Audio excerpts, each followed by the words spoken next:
Hi, everyone, and welcome along to the Ergonomically Speaking podcast, the podcast that aims to help you reduce and even eliminate work related discomfort.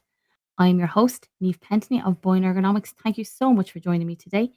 I really hope that you're able to take away some useful practical advice from this podcast to help you reduce your own risk of discomfort at the workplace or help manage the risks among the people that you might be responsible for. So now that we know why we're here, let's get started. Hello, and welcome along to episode 15 of the Ergonomically Speaking podcast, where today I am going to be talking to you about all things static, staying still for too long, why it's bad, why we want to avoid it, and what can we do to get ourselves moving during the day. So, when it comes to musculoskeletal discomfort and injuries, I suppose appropriate postures, good postures as we call them, and the right equipment and the right relationship between yourself and the equipment are absolutely crucial to reducing the risk of injury. But what I have found, and I'm sure anyone in my field will agree, is that even with the most brilliant equipment, the most adjustable, supportive equipment, and the most neutral, supported postures, musculoskeletal discomfort and injury can occur. And they likely will occur if you hold postures for too long. And I will definitely say, over the last 2+ years, assessing home workers, I have done ergonomic risk assessments and DSE assessments on people who, on paper, and when they send me the photographs, have fabulous chairs, textbook setups, but they're having discomfort and they're struggling to understand why. And the reality of it is, a lot of it is just to do with spending too long in the one position. And that sounds really straightforward, but it just seems to have become a way of how we work now. Because a lot of our work, even if you're back in the office, a lot of the work is still quite virtual. There's still definitely in a lot of workplaces an increased time being spent at the workstation. And not only that, I think just with modern life in general, there is an increase in static postures outside of the workplace. And this is having a huge impact. So, what I'm going to talk today is what we mean by static postures, what the impact of static postures can have on our musculoskeletal health, and what we can do to reduce the risks. So, as always, what it is, why is it a problem, how do we sort it? So, I will start by defining a static posture. So, a static posture, which I would always call static loading, it refers to physical exertion in a fixed position or posture, such as sitting, standing, lying. The limbs are held in position by the different muscle groups that are working together to counteract the force of gravity, keeping you in the fixed position that you want to be in. And the time that you can hold these static postures before you start to feel a discomfort develop, it just varies so much depending on what the actual posture is, the muscular effort required to hold it, the loads associated with it, and your own physical condition. And I suppose a really quick, easy way to think of it is if you think about how long you can comfortably sit in your office chair at your desk before you start to feel a bit of discomfort versus how long you can hold a plank before you start to feel discomfort and start to struggle. They're both static postures, but they have different energy requirements. They have different active muscle groups. They have different loads involved with them. They require different effort. So, static postures and how long you can hold them before you get discomfort will totally vary depending on what it is. I suppose when we look at how static postures negatively impact our health, what I do want to say is, and I've said this before about posture, there is nothing wrong with static postures per se. They're not bad, inverted commas. They're a necessary part of how we function day to day. Sometimes we need to be static to get things done. And this would be the case way back in caveman times, and it's the case now. I think it wouldn't be practical or safe for us to do everything that we need to do while being mobile. That's not realistic. But I think it's important to highlight that it's not the posture itself that's the biggest problem. It's, I think, the duration that we now hold these postures and the frequency with which we are now static. I just feel, and the evidence will point to it, life is a lot more sedentary. Life is a lot more static than it was before. So while static postures themselves, like one static posture is not bad, it's just that these have become a huge part of our lives and they are starting to have an impact. Static postures themselves, they require a continuous contraction of the muscles that are holding you up in that position. So, or down, whatever it may be, the muscles that are holding your position. This continuous contraction or loading in this fixed position results in reduced blood flow to the muscles. And this happens two ways. One, obviously, the muscle is contracted, so it is tightened. But secondly, your blood flow, the longer you start to hold it, the flow of the blood through the body, circulation can slow down because we don't have the muscular contraction and relaxation pumping effort helping get the blood around. You're relying pretty much a lot of times solely on the effort of the heart. So you're losing out the pumping factor of the muscle. So not only are the muscles tight and restricted, they're also not pumping to help with the blood flow. And this reduced blood flow or restricted blood flow in the muscle groups means that the waste products cannot be effectively removed. And for me, one of the biggest ones would be lactic acid. That's a waste product. It's a byproduct of energy use, excuse me. And also, while the waste products can't be removed, your nutrients and your oxygen can't really get in either. They can get in, but not efficiently, not effectively. It's reduced. This causes fatigue and discomfort in your muscles, which can cause poor postures, adverse postures, because your muscles get tired. So, if we take the example of sitting, you start to slouch, you start to lean, you start to slide forward in the seat. Or when you're standing, you will often lock one knee and bend the other, drop your weight to one side, lean on the desk, lean to the side.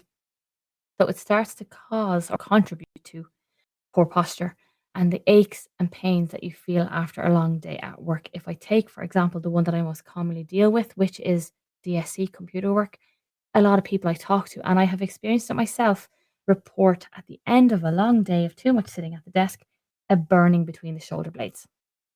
And that is caused by the buildup of the waste products and a reduction in the oxygen that gets to those muscles.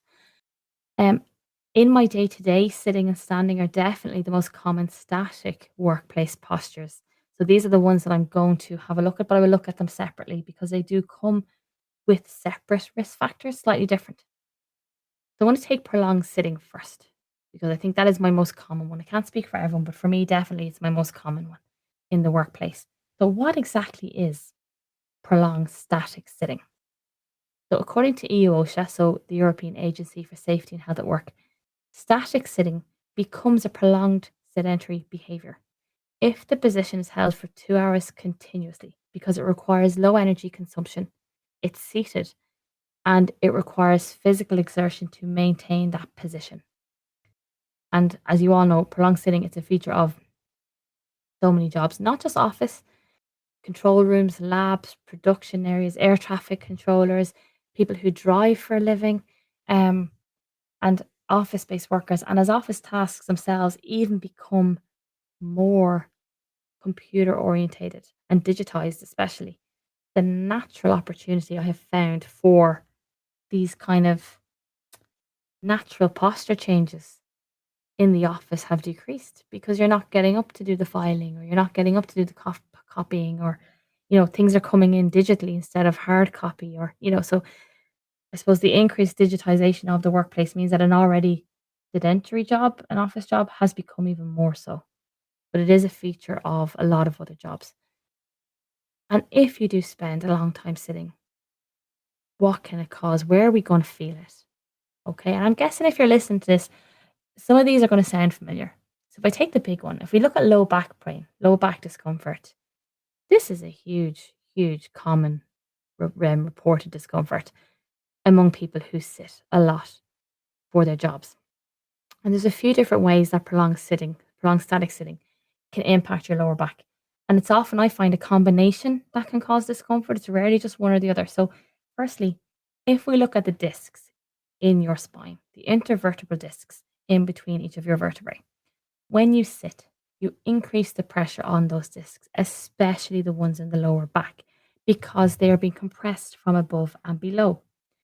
And the level of pressure on the disc varies based on the seated position. So, or the actual position. So the, the pressure on the discs is about 140% of standing pressure when you sit upright.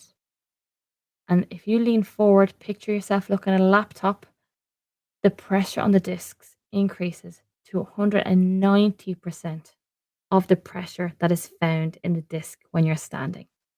So, static, upright, I suppose the ideal DSE upright position, you will already have 140% of the pressure on your discs that you would have if you were standing. And if you start leaning forward, that increases to 190%. That is huge. That is a huge increase.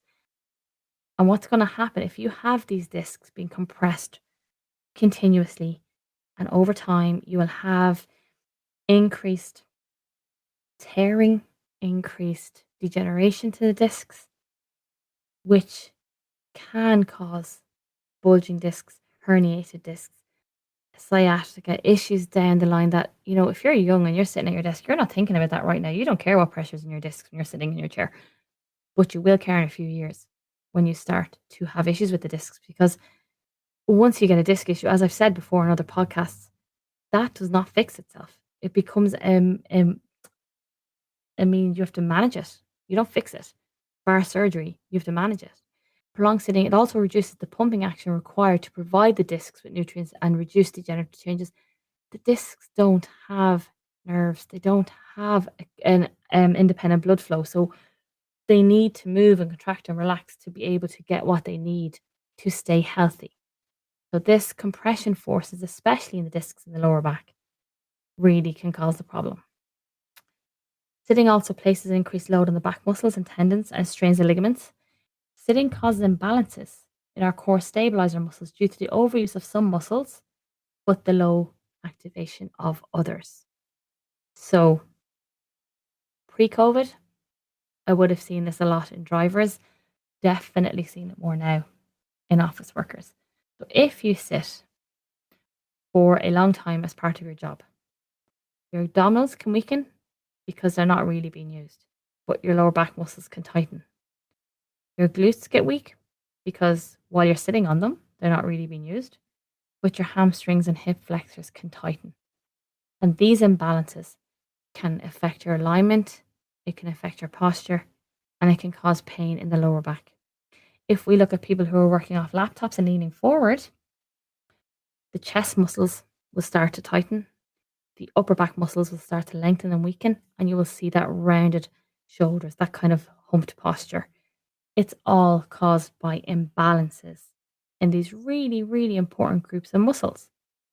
And something I have found over the years is I talk to a lot of computer workers, computer users, and they're picking up injuries. So, yes, they're sedentary during the day, sitting in these chairs, and then they go to play sport in the evening, and the hamstrings are tight, and the hip flexors are tight, and they're getting injured.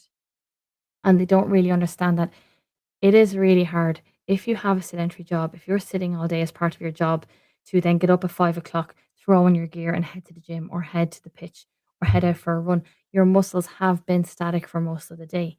Your glutes have not been activated for most of the day. Your hamstrings and hip flexors are tight. Keeping mobile during the day will help to reduce that and doing a good proper warm up after you work and before you go in to do any exercise will also help that.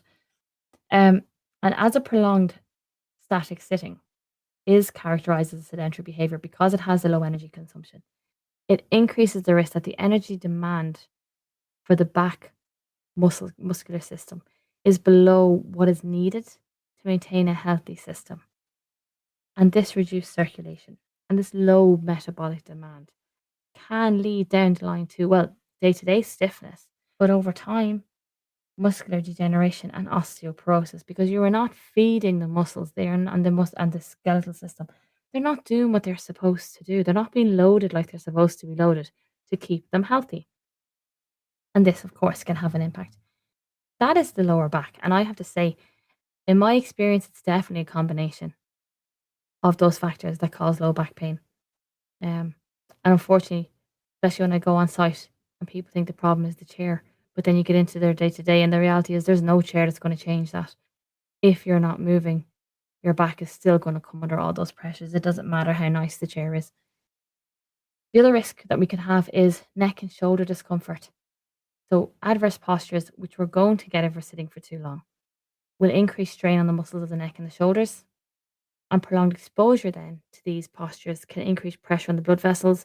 It can reduce blood flow to the muscles and also the muscles of the arms, increasing the risk of your neck, your shoulder, and your upper limb discomfort. And this can also be caused by, again, like I said, the weakening and lengthening of the upper back muscles, the tightening of the chest muscles, and looking down for prolonged periods.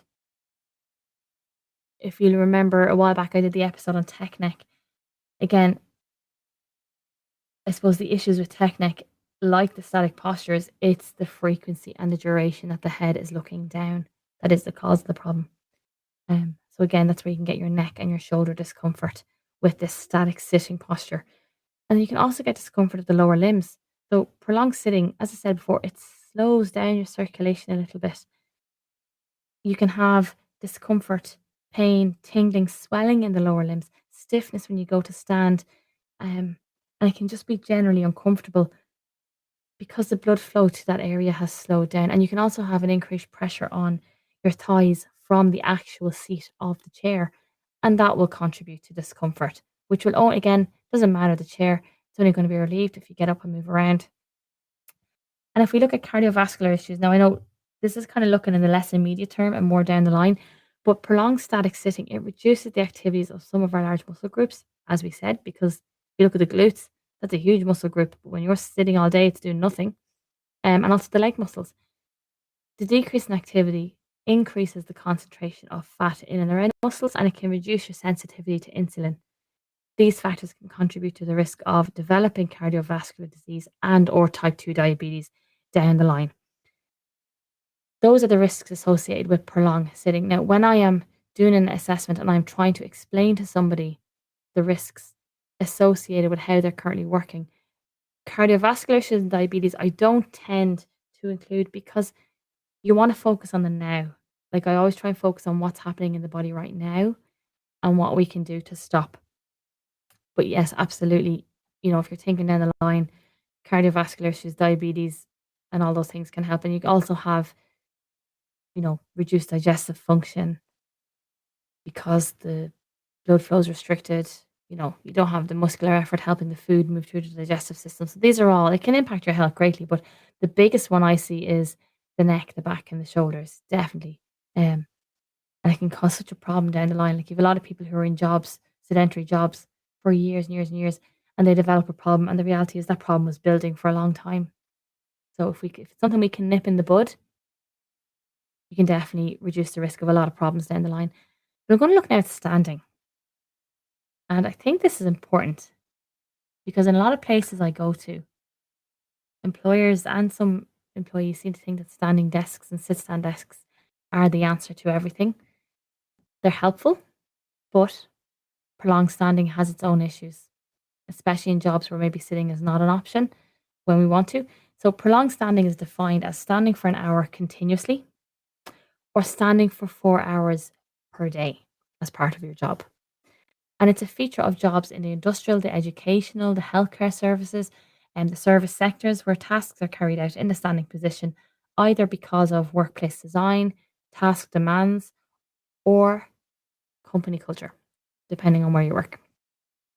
And what are the issues? What can we see in the body, happening in the body, associated with prolonged static standing? Well, the most common areas, as you can imagine, are the feet, the legs, the hips, the lower back. So looking at the lower limbs, again, static standing, standing in the one position is going to reduce the blood flow, more so to the lower limbs. And this can cause fatigue in the lower limbs, discomfort, swelling, and varicose veins. Because if you're standing in the one position all day, like when you're sitting, you don't have that muscular effort helping the blood get pumped around your body. So you can get blood pooling as well. Standing as well, if you think of it, you've got gravity acting on the lower limbs, which is where you can get the varicose veins and the swelling because you've all this pressure on the circulatory system in the lower limbs. And you get discomfort as well because, again, you're getting that lack of oxygen, lack of nutrients, lack of waste removal from the muscles. You can also have degenerative damage and joint pain to the lower limbs just due to a lack of mobilization of the joints. You're holding the joints in the one position, like static sitting. You're not feeding the musculoskeletal system. It's not getting the nutrients it needs, and you can have wear and tear and degenerative damage. Increased pressure on the lower limb joints from prolonged standing decreases lubrication and cushioning in the synovial joints. This can cause tears to occur. It can cause pain when moving the limbs. It can also result in conditions like plantar fasciitis, heel spurs, bunions, corns, and Achilles tendonitis. So the lower limbs just come under so much pressure with static standing. With the low back, standing for a long time has been associated with this increased curve in the lower back just due to the position of the pelvis when we stand. And as people get tired, they tend to shift the position of the pelvis forward and back and side to side. And this can put pressure on the muscles and the discs and the tendons and all the ligaments. And this can cause the back muscles to tighten and get sore. And you can also get your neck and shoulder discomfort. So, similar to sitting, because you can have a change in posture low down, it can impact your posture higher up in the neck and the shoulders. You can have adverse posture as the body starts to get tired. And I see this a lot in work areas where people are standing, they're leaning down, they've dropped themselves down onto the surface, the shoulders are humped, the neck is down, and it can increase pressure in the blood vessels, reduce the blood flow, and again, the muscles of the arm, looking at increasing the risk of neck, shoulder, and upper back discomfort. And yes, standing, you can have cardiovascular issues developing because it can cause the blood to pool in the lower limbs due to reduced circulation and blood flow. This can put pressure on the veins in the legs. It can increase oxidative stress and inflammation. So any one position for too long is bad. We as humans are made to be mobile. Our body works best when we are changing position frequently. So, and what I do want to say is static standing does have risks. And what I think is really important to highlight is sit stand desks are useful, but you also need to look at how they're being used. So I would talk to people who would sit for the morning, stand for the afternoon. Spend 3 hours in one position, 3 hours in another position. That's no good. You need to be changing frequently. So, what can we do to reduce the impact and the risks associated with prolonged static posture? So, if you're an employer, you are responsible for ensuring that your employees can vary their positions and their postures and their tasks during the day to reduce this risk of static postures. So, ensuring that the work area can be adjusted to suit each user will also help reduce adverse postures and strain when they're at the workstation. But the workday itself and the job and the tasks should be designed to encourage movement during the day, that nobody is spending too long in the one position. Now, EU OSHA recommends that to reduce the risk associated with prolonged static sitting, we should be aiming to spend less than half your day, less than 50% sitting. Avoid prolonged periods of sitting for anything over 20 to 30 minutes. Get up and move around for at least 10 minutes if you've been sitting for 2 hours. Now, that's their recommendation. My recommendation is not to sit for 2 hours, being realistic. Aim for a maximum of 5 hours total sitting when at work. And alternate yourself frequently between sitting, standing, and walking. This is not always possible in some jobs, but we need to look at how to make it possible. So that is something I will always do when I do any workplace assessment. I always look at static postures and what we can do to reduce them, how we can change it up a little bit, and sometimes even how we can trick ourselves to get ourselves up out of that chair. When it becomes to prolonged static standing, now I do feel this is more of a risk factor in the workplace because I think if you're at home and you do something that you need to stand for, when you start to feel tired, you're just going to go sit down. You'll pull up a chair. You'll either continue doing what you're doing sitting down or you'll take a break and go do something else. In work, you can't really do that. You don't have that flexibility. If you are at an assembly line or if you're in a job where you need to be standing, well, you're there until you need to not be there, basically. So if your tasks in the workplace must be completed standing, you need to ensure that the flooring is suitable for the job. So if you're looking for wood floors, cork, carpet, rubber, if the flooring is metal or concrete, you need to add appropriate matting, anti fatigue matting down to alleviate discomfort. You yourself, you need to make sure you're wearing appropriate footwear that supports especially the arches of the feet.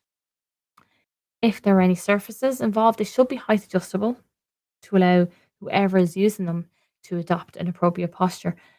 And the workplace should be designed to reduce twisting and bending when you're working in a standing position. And I would always say as well, if there is a job that is designed to be done standing, you should also provide a standing stool or a leaning stool or something that somebody can use. There's plenty available, so many different designs and styles available now. Some of them are absolutely fantastic, but it just means that they could still do the task in a standing position, but they're able to lean and just take a little bit of the load off if they cannot leave the work area and if they cannot sit down. It just gives them the option to take the weight off the lower limbs for a minute or two.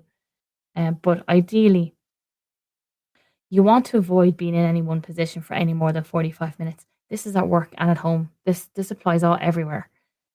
Um, Ideally, after 45 minutes, if you're sitting, you want to get up and move around. If you're standing, you want to move around or have a little sit down. But walking is great. Going from static sitting to static standing, not enough. You need to be moving, walking. Um, Standing positions, I would say I would be okay with them being longer than 45 minutes as long as they are dynamic. And what I mean by that is you can move around. So a good example of this is with the rise of Teams and Zoom meetings, and if workplaces have standing desks or have an area that people can go for these calls to camera off and shuffle around, be on the call, but move from side to side, front to back. You can be in the call, but you don't have to be statically standing in front of the keyboard. So dynamic standing, I think, is okay for about, I would say, about 60 minutes. That's my experience. About 60 minutes before we try and change posture. And as I said, static standing is not the solution to static sitting. Static sitting is not the solution to static standing. They're not opposites of each other. They each have risk factors. They each impact the body. The key is regular movement to allow muscles to be activated that are not activated when we're static, to let other muscles relax and be rested at regular intervals, to encourage good circulation in the body, optimal blood flow, to make sure all the muscles are getting the oxygen and the nutrients that they need, and waste products can be effectively removed, to take pressure off the discs and to just help keep us healthy. As I've said a million times, humans are made to move. We were never made to stay still. Unfortunately, now a lot of workplace design and a lot of just modern life itself is really, really static. So we need to be finding ways to bring movement in. I'm going to end this with a little recommendation that I have found to be a bit of a game changer, even for me. You know, I know better, but still in the course of my day, I could find myself that I've gone over the 45 minutes because I know in this day and age, you get so sucked into your work or sucked into the program or whatever it is that has you in the one position. One thing that works really well is taking the mental load of trying to remember to move away from you and putting it on something external. When you're working, especially, you've enough to be remembering, you've enough to be doing in your own jobs and tasks, and it is hard to remember to move. 45 minutes is not a very, very long time. It's gone in the blink of an eye if you're concentrating on something in work. And I know this. So, what I have found to be great, firstly, is the likes of break reminder apps. Go onto your Google Play Store, go onto your Apple iStore, put in break reminder app. Sometimes they can be called productivity apps, but essentially they're the same thing. It is a countdown clock that you set, an alarm that you set to go off at regular intervals, whatever you decide it is, to remind you to move or to change position. Setting that reminder on your phone means that The load of trying to remember is gone off you. It's on the phone. And you will get the alert when it's time to move, which means you can concentrate on what you're doing in between those intervals. Bonus if you can take the phone off your desk and put it somewhere else. Not always possible, but it is a bonus because it means when the alarm goes off to move, or when you get a message, or when the phone rings, you got to leave the desk. You got to get up out of the chair to go to the phone. Um, Either way, if you can't do that, if the phone has to stay on the desk for whatever reason, that's fine because when that alert goes off, you're going to look away from your phone to turn that alert off. You will break your concentration, the hypnosis of the screen, and you're more likely to move. Difficult if you're a driver or if you're in a safety critical role because you may not be able to go very far. If you're a driver, you can obviously only pull in if it's safe to do so. Um, and as a driver, you should always plan your route. If you're going to be in that car for more than 60 minutes, you need to plan your route that there is somewhere along the way where you can pull in for a few minutes safely and get out of the car. If you're in a safety critical role where you have to be there, you cannot leave, well, look at, can you just stand up for a minute? Can you do a couple of knee raises? Can you do a couple of very slow heel kicks? Anything to get the body moving at the area that you're working in if you cannot leave it. But taking that locus, that load of remembering away from you and putting it external is really helpful. And what works for me, I'm going to be honest, the break reminder apps don't work for me because the type of person that I am, if I set an alarm to go off in 45 minutes to tell me to get in my chair, you can be damn sure I'm checking my phone every couple of minutes to see how many minutes I have left. That is just the way I am. And I have found this. And I have found then for me, this may not be you, you may be totally fine with this, but for me, I found the break reminder app a bit of a distraction because I'm always checking to see how many minutes until I have to move. It sounds really silly, but what works for me is a good old fashioned timer. I use a little clock that is 60 minutes, and you turn a little dial, productivity clock they're called. Turn a little dial to however many minutes you want to be at your desk.